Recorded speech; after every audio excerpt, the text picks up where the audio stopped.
Dice el Salmo 119, versículo 130, que la exposición de tus palabras alumbra. Nosotros confiamos en esta verdad, hermanos. Nosotros creemos 100% en esta realidad. La exposición, la enseñanza, la predicación de tu palabra alumbra. Trae conocimiento, clarifica nuestros pasos, da corrección, dirección y ánimo. Cuando la palabra del Señor es predicada,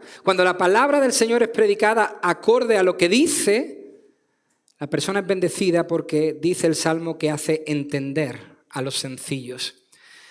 Con humildad nos presentamos esta mañana delante de la palabra del Señor, esperando que ella nos haga entender, nos ilumine, nos anime en estos tiempos difíciles.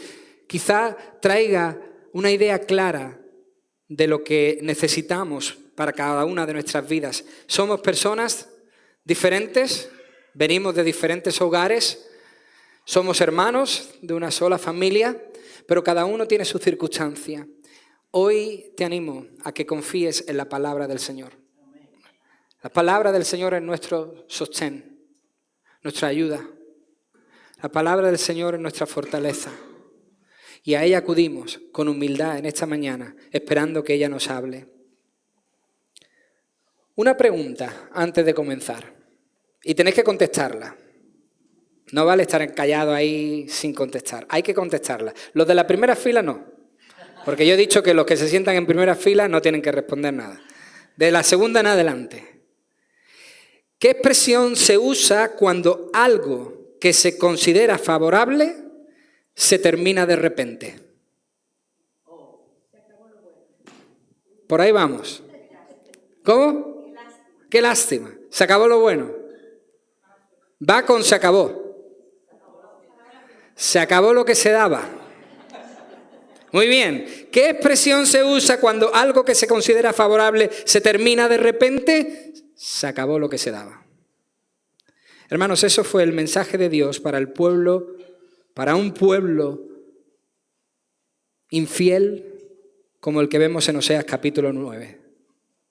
Se acabó la fiesta. Se acabó lo que se daba. Este pueblo vivía por años, por siglos, como si Dios no existiera. Como si Dios no fuese su Dios. Como si sus actos malévolos no tuvieran consecuencias. Como si Dios no lo estuviese viendo todo y como si Dios no fuese a juzgar cada una de sus acciones. Este pueblo vivió mucho tiempo ignorando esa realidad. Y Oseas capítulo 9 nos dice, se acabó la fiesta, se acabó lo que se daba. Este pueblo vivía como esas personas que describen tan magníficamente el Salmo 73. Hay personas que viven así. El salmista dice en el Salmo 73, versículo 4, que estas personas no se atribulan, no se entristecen por su muerte, pues su vigor está entero. No pasan trabajos como los otros mortales, ni son azotados como los demás hombres. Dice el versículo 7, logran con creces los antojos de su corazón. Se mofan y hablan con maldad de hacer violencia. Hablan con altanería.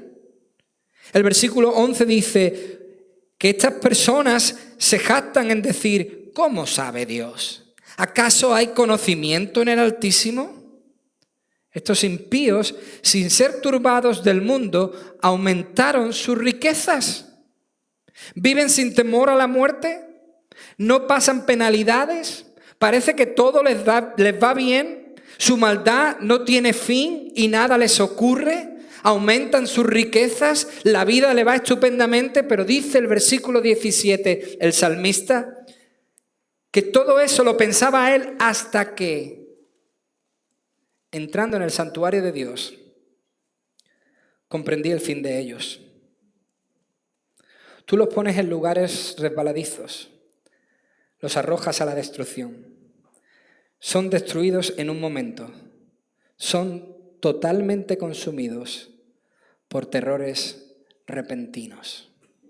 Son personas que viven sin pensar que hay un Dios en los cielos. Son personas que creen que están por encima del bien y del mal. Y de repente, todo se acaba. Se acabó la fiesta. Hay muchos hoy que piensan de esta forma. Creen que la fiesta no tendrá fin, que irá en aumento y que nadie la podrá frenar.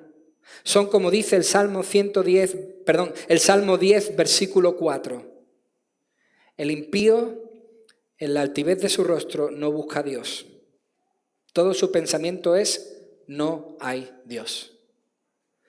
Muchas personas viven de esta forma, sin pensar que Dios está ahí, sin tener conocimiento de que Dios lo ve y lo controla todo. Y eso es lo que vemos en Oseas capítulo 9. Yo os invito a que tengáis la Biblia abierta por el capítulo 9 de Oseas y leamos para empezar los 3 primeros versículos y de ahí desglosaremos todo el capítulo para entender el mensaje de Dios a ese pueblo que también debe ser un mensaje igual para nuestro pueblo en el día de hoy. Dice el versículo 1, no te alegres, Israel, no saltes de gozo como otros pueblos, pues has fornicado al apartarte de tu Dios. Amaste el salario de rameras en todas las eras de trigo. La era y el lagar no lo sustentarán y les fallará el mosto. No se quedarán en la tierra de Jehová, sino que Efraín volverá a Egipto y a Asiria, donde comerán vianda inmunda. Oremos al Señor y pidamos que Él nos muestre su voluntad, que su palabra nos ilumine. Padre, queremos darte las gracias porque tú nos permites enfrentar tu palabra en esta mañana. Te quiero dar las gracias, Señor, por tu palabra poderosa, por el poder que hay en ella, porque eres tú hablando a través de ella. Tu palabra es viva, tu palabra permanece para siempre. Tu palabra transforma, penetra hasta partir el alma en dos. Señor, yo te pido que tu palabra tenga ese efecto en cada uno de nosotros en esta mañana. Que tu palabra nos dé aquello que cada uno de nosotros necesitamos. Tú en tu infinita misericordia, tú que eres grande en misericordia, tú que eres lento para la ira y grande en misericordia, Señor, ten compasión y háblanos, fortalécenos, anímanos a través de tu palabra en esta mañana. Interven con poder, Señor, te lo pedimos, te lo rogamos en el precioso nombre de Jesús. Amén. El pueblo estaba de fiesta, lo hemos leído. El pueblo estaba celebrando cuando en realidad debería estar de luto. Estaba festejando cuando en realidad debía estar sobre ceniza. Dice el versículo 1 que estaba saltando de gozo, comiendo, bebiendo, celebrando, festejando, regocijándose en su pecado, regodeándose en el mal, ignorando que sus corazones, versículo 1, se habían apartado, alejado de Dios. Sus acciones eran abominables.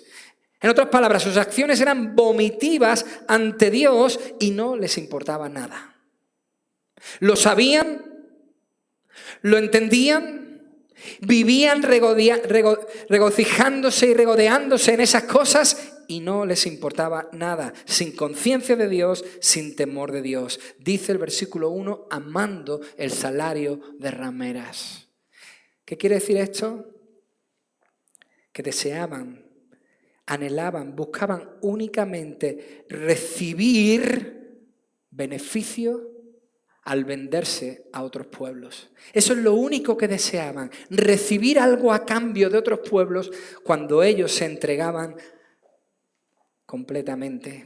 Recibir comida, recibir protección, recibir cuidado, recibir apoyo militar, recibir dinero, recibir ganancias. Se dieron a otros para recibir algo a cambio y no lo hicieron por amor. No lo hicieron porque querían tener una buena relación de paz. No. Lo hicieron por conveniencia. Era una relación de conveniencia. ¿Y dónde lo hacían? ¿Dónde desarrollaban estas tropelías? ¿Dónde dice el texto que estas personas se daban a otros dioses? Qué curioso. En las eras. En las eras. Las eras eran en ese entonces el meeting point del pueblo. Sí, no eran solo un lugar donde trabajar el trigo y la cebada, sino también un lugar de encuentro. Eso leemos en Ruth capítulo 3. Si conocéis bien la historia, Noemí le dice a Ruth, ve a la era, porque allí está Booz, y preséntate a él. Era un lugar de celebración, un centro de encuentro, un centro de festejo, un centro donde se celebraban comidas, almuerzos y fiestas. Pero Israel, este Israel, lo había convertido en un sitio de adoración idólatra, en un sitio de inmoralidad, en un sitio donde celebrar sus rituales. Israel practicaba la idolatría en las eras, en los lugares altos. Allí adoraba a otros dioses, adoraban a ídolos en las eras porque creían que eso ayudaría a la cosecha. Adoraban a los ídolos en las eras porque creían que así la cosecha iba a ser más fértil. Confiaban en la era mucho más de lo que confiaban en Dios. Confiaban en lo que pasaba allí mucho más que en lo que Dios les había prometido que ocurriría si le obedecían. Pero lo que no sabían, que dentro de su festejo había un mensaje. Lo que no sabían es que se acabó la fiesta. Dios no permitiría que el campo les fuese favorable. Dios no permitiría que el campo fuese fértil para ellos. Arruinaría sus cosechas. Versículo 2. No los sustentarán ni prosperarán, les fallará el mosto. No más aceite, no más vino, no más harina, no más fiestas, no más idolatría. Se acabó, dice el Señor. ¿Por qué? Porque dicen estos 3 versículos claramente que lo que estaba haciendo el pueblo era coqueteando, jugueteando. El pueblo estaba coqueteando con otras naciones. Hasta tal punto que Israel se volvió como el resto de naciones. ¡Qué triste! Eso dice el versículo 1. Israel, el pueblo escogido de Dios, la nación escogida por Dios, se vuelve como el resto, inmorales, paganos e idólatras. Hermanos, esta es una página negra dentro de la historia de la humanidad. Y me quiero explicar. Ya no quedaba nadie sobre la tierra que buscase a Dios. Esta es una página negra de la humanidad. Israel, el único pueblo, la única nación que más o menos buscaba a Dios, se había hecho como el resto. Eran como los días de Noé, en Génesis capítulo 6, versículo 5. Vio Jehová en los días de Noé que la maldad de los hombres era mucha en la tierra y todo designio de los pensamientos de su corazón solo era de continuo el mal. Esto es lo que estaba ocurriendo en Israel. Se había convertido Israel como el resto de naciones. Ya no quedaba pueblo que siguiese a Dios. Hermanos, esto es histórico. Lo que estamos leyendo es algo histórico, es algo penoso, es algo muy triste. Lo que leemos es el gran fracaso de Israel. El gran fracaso de la nación de Israel. Fijaos, Adán, el primer Adán, fracasó en dar la gloria a Dios. Dios le pidió que diese esa gloria, que extendiese esa gloria, que reinara sobre la tierra y extendiese la fama, el nombre, la gloria de Dios por todo lugar. Y Adán fracasó. Pero el segundo Adán, Jesucristo, ese venció, ese conquistó. Ese sí le dio la gloria. De hecho, Jesucristo dice él mismo en Juan capítulo 17, versículo 4, yo te he glorificado en la tierra, he acabado a la perfección la obra que me diste que hiciera. El primer Adán fracasó, el segundo Adán, Jesucristo, venció. Por eso, aquí vemos que el primer pueblo fracasó. El primer pueblo, el pueblo escogido, el que estaba llamado para ser bendición a las naciones, fracasó. En vez de ser de influencia, fue absorbido por la influencia de fuera. Pero el segundo pueblo, la iglesia, esa será vencedora. Esa no fracasará. No fallará. Esa sí ha extendido su fama sobre toda la tierra. El evangelio, el reino de Dios está llegando a toda la tierra. Está avanzando, sí, poco a poco, como una semilla de mostaza, como un árbol de mostaza que crece poco a poco. Así avanza el reino de Dios, pero sin freno. Por una razón. Porque Dios está con nosotros. Por una razón. Porque el Espíritu Santo de Dios está entre nosotros y en nosotros. Por una razón muy clara. Porque Cristo, el que creó, el que fundó, el que estableció la iglesia, dijo que ni las puertas del Hades podrán contra ella. Ni aunque el infierno abriese su boca entera, podría vencer y parar a la iglesia. El primer pueblo, lo vemos, falló. El segundo no falla, porque el Señor no lo va a permitir. Porque el Señor nos acompaña. Porque el Señor es nuestra fortaleza. Porque Él lo ha dicho y porque Él lo ha dicho, así sucederá. Israel, es verdad, fracasó. Por lo tanto, no solamente Dios maldeciría su tierra, lo hemos leído, sino que los echaría de la tierra. Huirían a las faldas de Egipto buscando socorro. Se los llevaría como esclavos a Siria, dice el versículo 3. Probablemente el profeta Oseas ya olía, ya había oído, ya estaba viendo. Probablemente la noticia había llegado a los oídos de Oseas de cómo Asiria poco a poco ya estaba controlando, conquistando el norte de Israel. Dice el versículo 3 que el dueño de la tierra era y es Dios. El dueño de la tierra era y es Dios. Digo es porque el Salmo 24, versículo 1 dice: del Señor es la tierra y todo lo que hay en ella, el mundo y los que en él habitan. La tierra era del Señor. Lo que el Señor había hecho es dársela a ellos en alquiler. Se les había prestado, se les había donado. Podríamos decir, hermanos, que se le acabó el contrato por falta de pago. Podríamos decir que se acabó el contrato por incumplimiento de contrato. ¿Qué es lo que realmente nos dicen estos primeros 3 versículos? ¿Qué produjo este coqueteo con las naciones paganas? ¿Qué produjo esta vida insensible, ignorando al Dios Todopoderoso? Pues produjo que no hubiese fiestas en el exilio. Versículo 4. No harán libaciones en el futuro. No harán libaciones a Jehová, ni sus sacrificios serán gratos. Cual pan de duelo será para ellos, y todos los que coman de él serán impuros. Su pan será pues para ellos mismos. Ese pan no entrará en la casa de Jehová. ¿Qué haréis en el día de la solemnidad y en el día de la fiesta de Jehová? No podréis celebrar.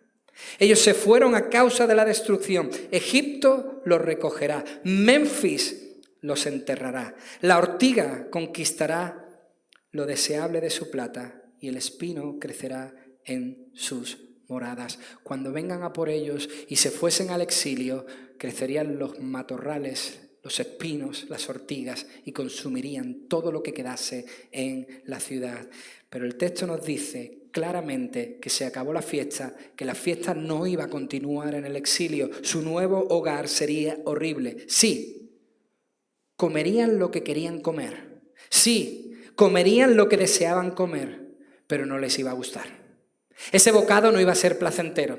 Lo iban a comer y no le iba a sentar bien. Y si a ellos no le iba a gustar lo que comerían, el texto dice claramente que a Dios tampoco le iba a gustar lo que ofrecerían. Iban a saber clarísimamente que no podían utilizar la religión para conseguir lo que quisieran. No podían utilizar más la religión para manipular a Dios. Sus ofrendas no iban a manipular a Dios. De hecho, como dice el texto, allí donde iban habría pan, pero no pan suficiente para sacrificarlo a Dios. Habría un poquito de pan simplemente para subsistir. Eso es lo único que les quedaría. Hermanos, la ruina iba a ser apocalíptica. Egipto los acogería, pero Memphis, y no sé si sabéis la historia de Memphis, pero Memphis, la ciudad de Egipto, es conocida por ser una ciudad cementerio. El Rincón es conocido por ser un pueblo dormitorio. Memphis es conocido por ser una ciudad cementerio. Es así. La necrópolis de Saqqara es súper conocida porque es un cementerio enorme. Pues el texto clarísimamente dice que Egipto sí los iba a acoger, pero Memphis los iba a enterrar, los iba a sepultar. Hermanos, qué triste, se iba a perder al menos una generación completa, entera. Parece injusto, pero que no te confunda el texto. Tuvieron por 700 años, no uno ni dos, 700 años la oportunidad de ser la nación que bendeciría al mundo. Y no quisieron. Y Dios, si leéis el Antiguo Testamento, veréis que Dios fue paciente y dio oportunidad tras oportunidad, oportunidad tras oportunidad. Pero prefirieron ser como los demás. Esta es una enseñanza tremenda, hermanos. Prefirieron ser como los demás.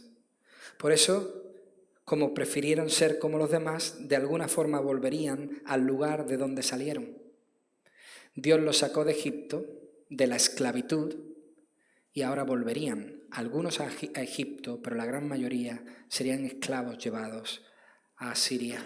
Y principalmente esto ocurrió, esto es muy importante, todo esto ocurrió, no lo olvidemos, todo esto pasó principalmente por ignorar la advertencia profética. Fijaos lo que decían de los profetas. Versículo 7. Vinieron los días del castigo, vinieron los días de la retribución. Israel lo sabrá, porque decían, necio es el profeta, insensato, loco es el hombre de espíritu.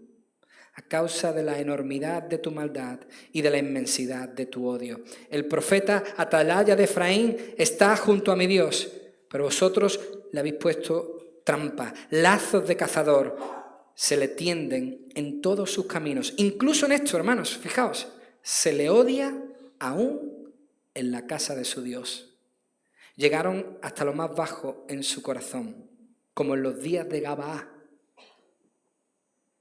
Él se acordará de su iniquidad y castigará su pecado. Hermanos, qué gran contradicción. Lo que nos presenta aquí el texto es la razón por la cual el pueblo principalmente había caído tan bajo. En esta contradicción, ¿cuál? A la persona que hablaba más cuerdamente, a la persona que hablaba con palabras sabias, a la persona que hablaba con palabras más entendibles, normales, coherentes, le llamaban loco. Lunático. Hermanos, ignorar a los mensajeros de Dios, tratarlos como si estuvieran locos, tratar al profeta como si estuviera loco, no les hacía ningún bien. Hermanos, ignorar la palabra predicada cada domingo, sentarse ahí y estar pensando en qué voy a comer después, con quién me voy a reunir después, cuándo Iván va a acabar y cuándo se va a acabar todo esto, ignorar cada domingo el mensaje que se predica desde aquí no hace ningún bien. No beneficia, no ayuda. Como dice el comentarista Kidner, el rechazo es el honor del profeta, pero es también la ruina del pueblo. Para los que predican, sentirse rechazados es un honor. Bienaventurados cuando por mi causa os persigan, os maltraten y digan toda clase de males contra vosotros, mintiendo, dijo Jesús.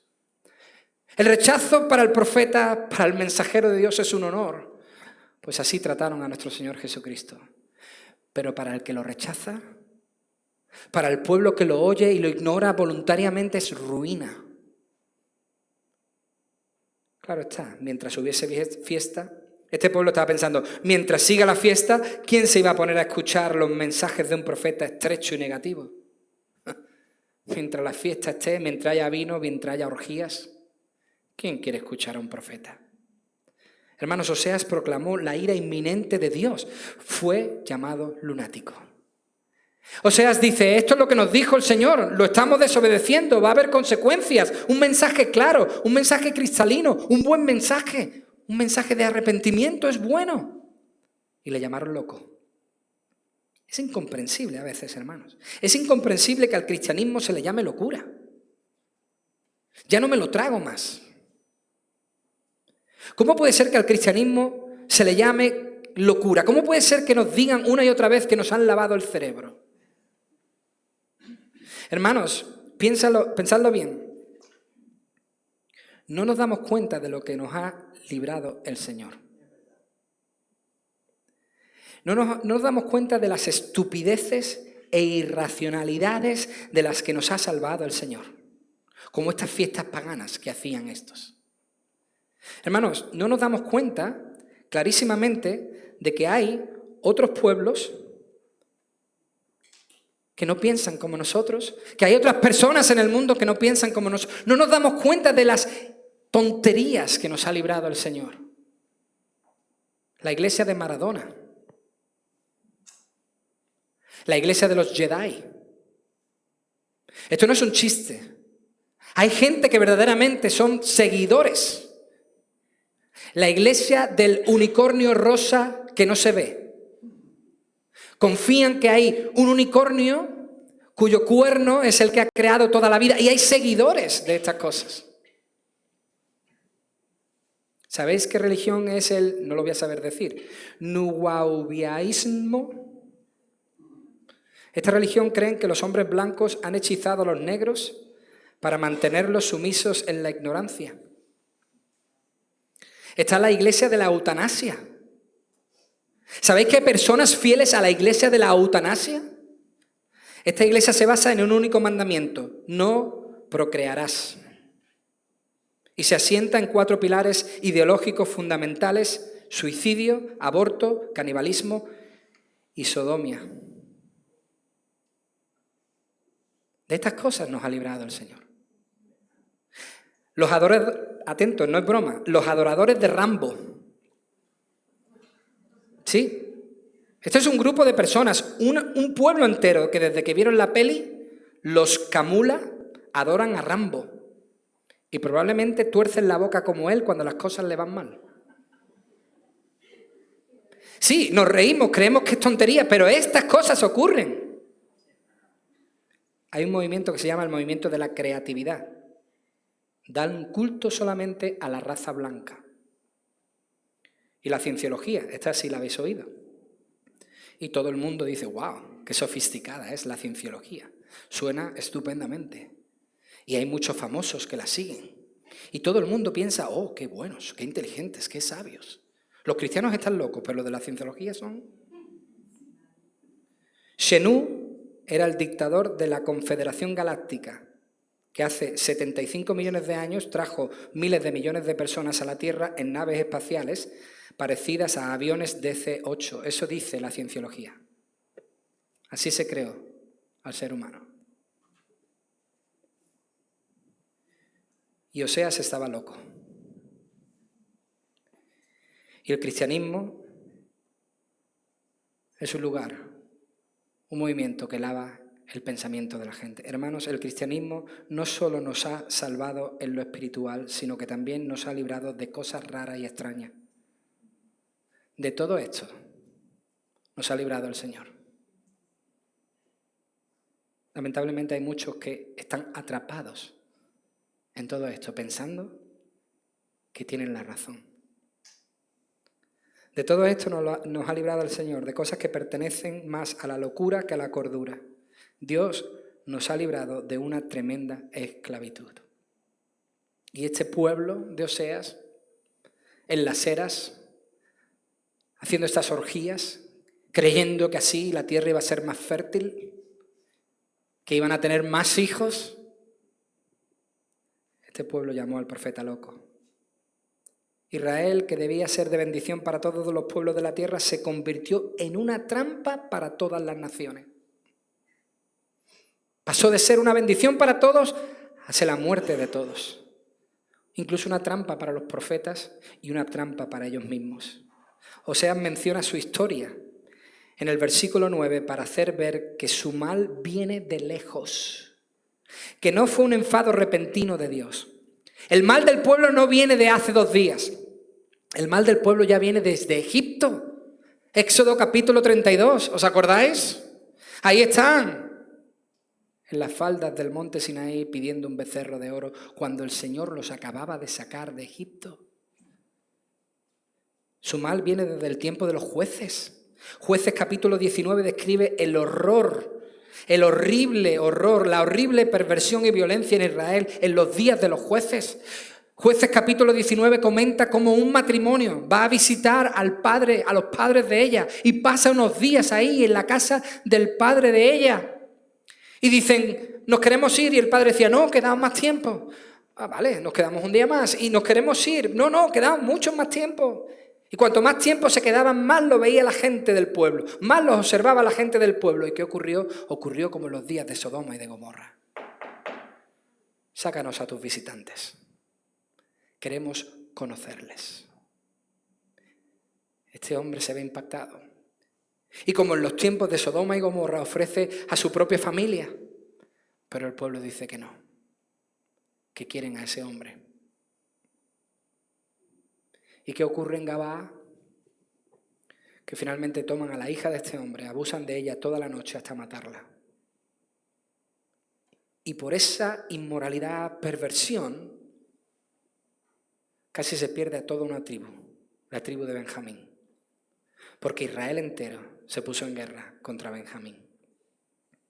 Esos eran los tiempos. Su maldad no viene desde hace 2 días, su maldad ya venía de lejos. O sea, está diciendo ahora que sus días son iguales que los días de Gabaa o peores. Y lo peor es que el pueblo no lo veía. Esto es lo más triste. Lo más triste no es estar metido en ese hoyo, lo más triste no es estar metido en ese pozo, lo más triste es estar y no ver que estás. Estaban ciegos a su maldad, como dice Eclesiastés capítulo 9, versículo 12. Ahora bien, el hombre tampoco conoce su tiempo. Está ciego, como los peces apresados en la mala red, o como las aves que se enredan en el lazo.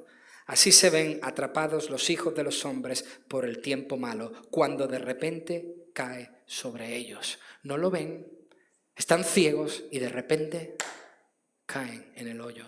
Hermanos, ignorar la verdad ciega para ver la realidad. Si nosotros ignoramos continuamente el mensaje de Dios, las palabras de Dios, la misericordia de Dios, día tras día, nuestra realidad se va nublando y se va nublando. Ignorar las palabras de Dios no trae ningún bien, no trae bendición. Algunas personas creen que sí.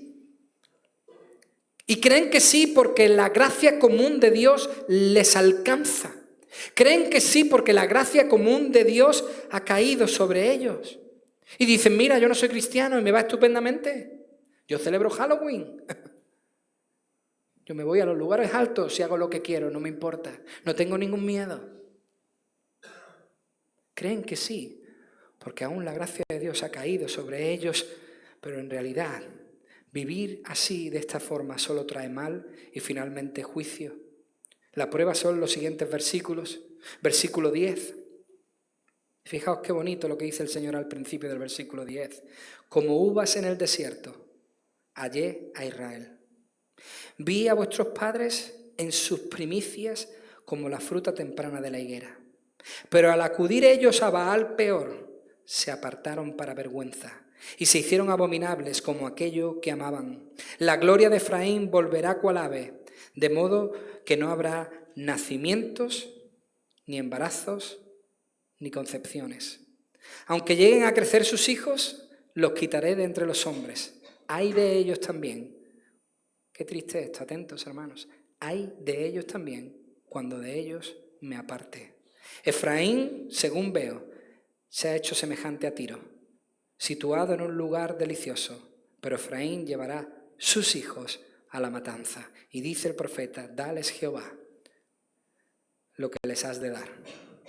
Dales matriz que aborte y pechos enjutos, esto es, secos que no puedan amamantar. Hermanos, su inmoralidad les llevó a la esterilidad, pero en todos los sentidos, en todos los sentidos. El generoso amor del Señor, veis al principio del versículo 10, no fue correspondido. El gran amor de Dios por Israel no fue respondido de la misma forma. Dios se topó con la pobre respuesta de su amada. El encuentro fue especial. El encuentro de Dios e Israel fue único, milagroso, hermoso. Dice que fue como encontrar uvas en el desierto. Un milagro, algo sobrenatural, algo precioso. Así fue al principio, pero no duró mucho tiempo. ¿Por qué? Porque se dieron tanto a otros dioses, fueron tan infieles con su amado, que no solo se hicieron como ellos, sino que se aliaron a ellos. Hermanos, esto es duro, muy duro, porque estas personas se dieron a lo que avergonzaba, se dieron a lo que un tiempo era una vergüenza por la inmoralidad que conllevaba. Esto lo vemos hoy también. Lo que hace 40 años era tabú, hoy es el orgullo de las nuevas generaciones. Lo que antes no se enseñaba, hoy se enseña, se muestra. Lo que antes ni siquiera se nos ocurriría pensar, hoy se dice a boca llena. Lo que antes era una vergüenza, hoy es un orgullo. Esto le pasó al pueblo. Lo que un día era una vergüenza, ir a la era para dedicar adoración idólatra a otro Dios, ahora era normal, ahora era un orgullo. La pregunta es muy dura. ¿Qué les quedará cuando de ellos me aparte? ¿Qué les va a quedar cuando de ellos me aparte? No solo iban a perder su gloria, sino que también iban a perder su identidad como reino del norte para siempre. ¿Os dais cuenta? Ya nunca más en toda la historia iba a existir el reino del norte de Israel. Se terminó.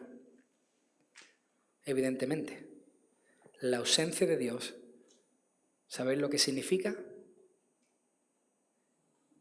Infierno. La ausencia de Dios es un infierno.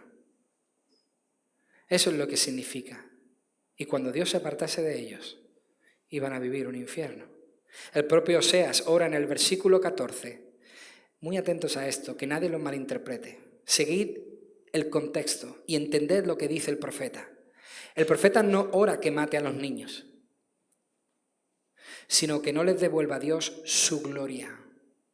Que no les devuelva a Dios la posibilidad de tener hijos donde ellos habían puesto toda su gloria, porque ellos pensaban que los niños se los había dado Baal, que los niños venían por sus ritos paganos. Por eso Oseas dice que no les devuelva esa gloria, porque esa gloria les llevó a abandonar a Dios, a ignorar su palabra y a darse a la idolatría. Que no puedan tener hijos, pues eso fue lo que les llevó a la inmoralidad. En otras palabras, su mal uso del sexo les llevó a ser estériles. Pero eso ocurre.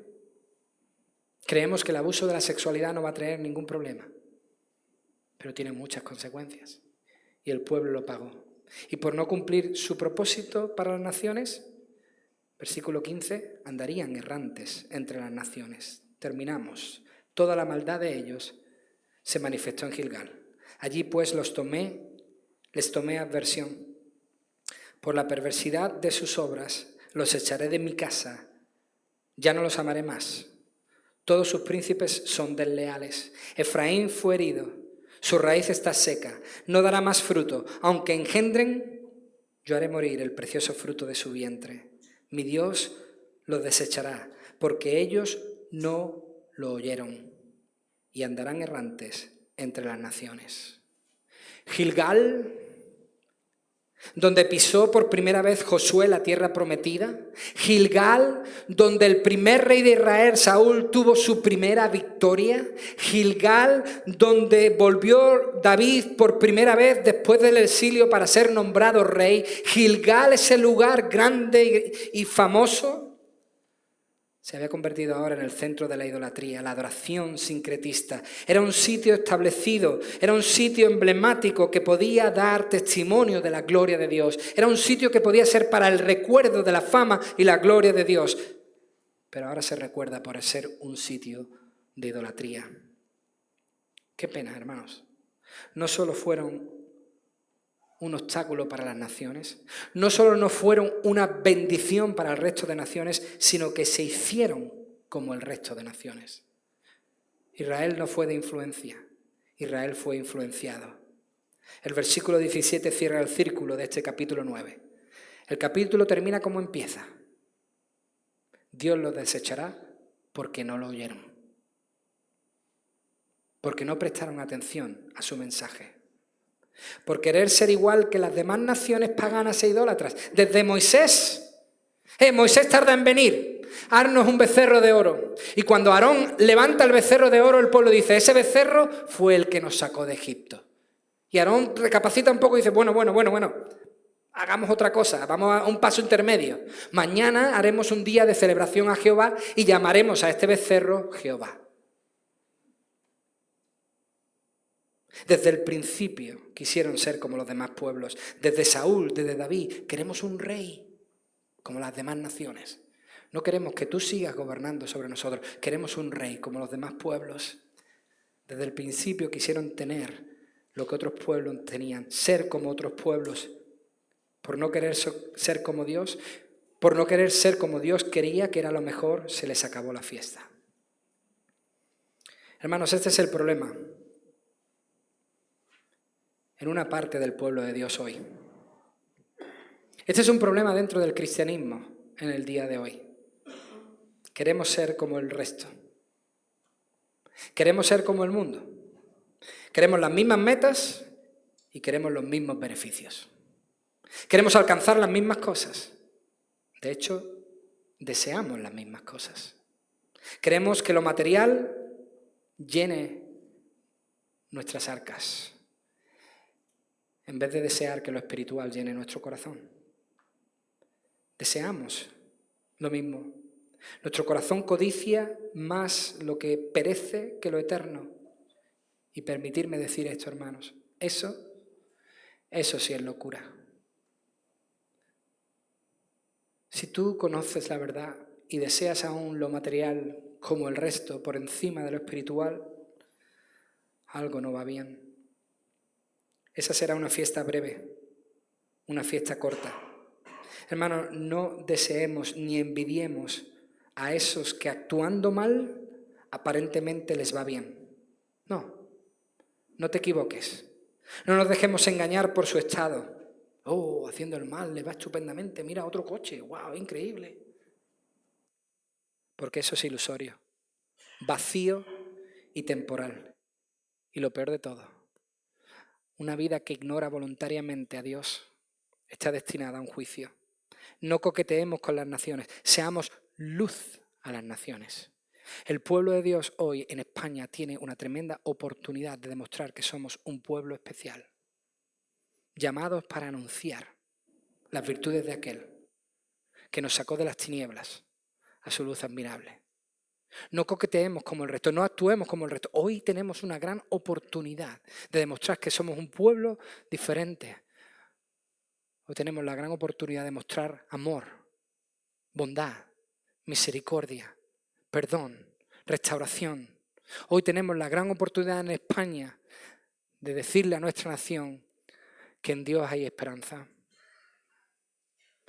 Tenemos la oportunidad de mostrar que somos diferentes no por nosotros mismos, sino porque el Señor nos ha hecho diferentes, nos ha cambiado, nos ha transformado. Somos como el resto, de carne y hueso, pero hemos sido salvados y regenerados por la sangre preciosa de Cristo. No coqueteemos con las naciones, seamos luz a las naciones, no ignoremos el mensaje de Dios que llega a nosotros cada domingo. No seamos necios.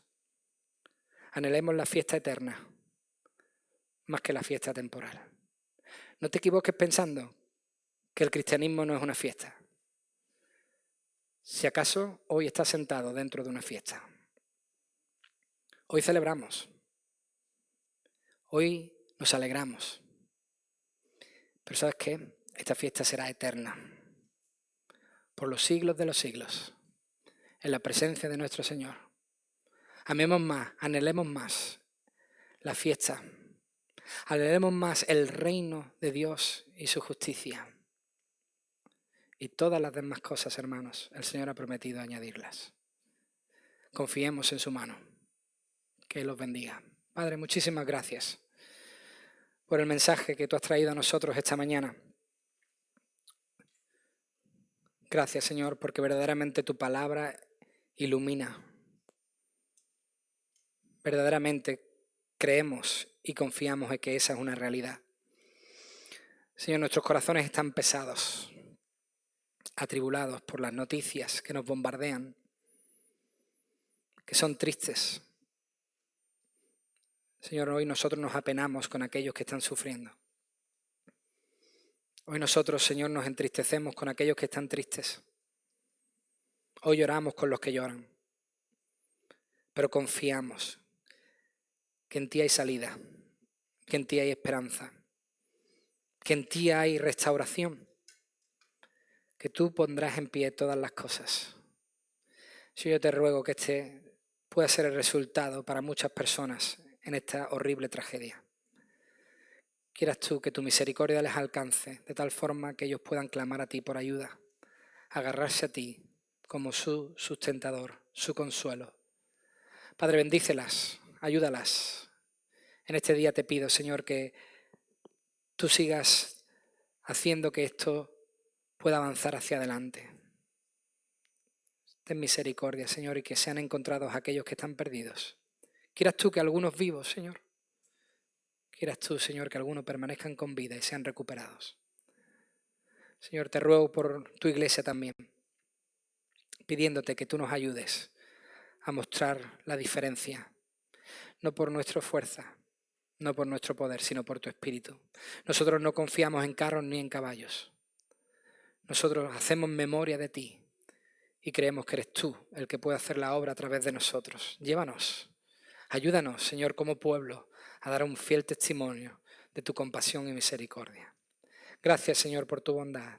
Gracias, Señor, por tu presencia entre nosotros. Bendito y alabado seas. En el nombre de Jesús. Amén.